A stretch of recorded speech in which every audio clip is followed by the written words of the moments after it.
Hi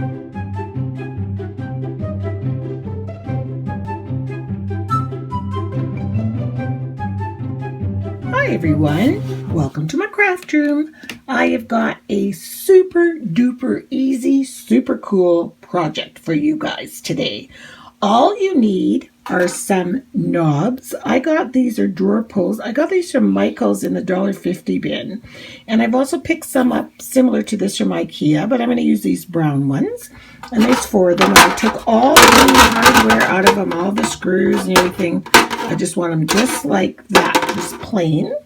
And you need some E6000, best adhesive in town, and an old aluminum casserole dish or pan or something like this. Now I got this idea from a site. I get emails from them. It's called Home Talk. And they send these really cool ideas, and I love this one. I think it's so cool.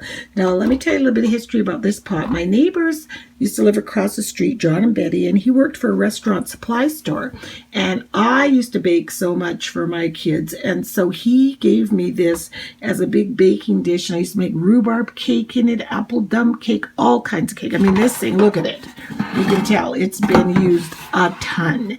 And so with our renos in our kitchen, I thought this, when I saw this idea, I thought, what a great idea to keep a little history in the kitchen of old stuff, you know, bringing the old with the new and that old barnyard look of using old barn board. This just lends itself perfectly to that kind of a look. So what I'm going to do is create a tray, a catch-all for our phones, the mail, keys, whatever else, because I'm going to have an island in the kitchen and this just can sit on there and then we know where everything is all the time. So what you're going to start off with is you're going to, I scrub this down with Comet so there's no grease or anything on it. And hard to believe that, yes, I did scrub this side. So all I'm simply going to do is adhere some E6000 to the top of these knobs and add them to the 4 corners of this pan, just like that. All 4 of them.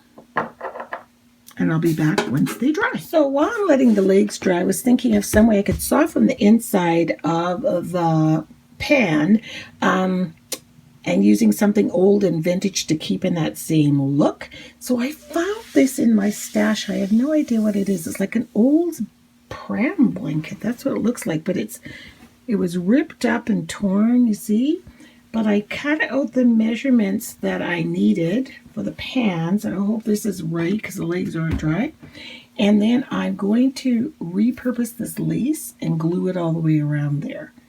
And that would be a great kind of a placemat inside, keeping that old theme. I think it's going to look So awesome. I repurposed the lace and glued it all around. Then I had to glue all 3 layers of this. You can see a spot there where I missed, where I've got to glue it all together so it's all one piece. And I just love that intricate embroidery design. It's just the coolest thing.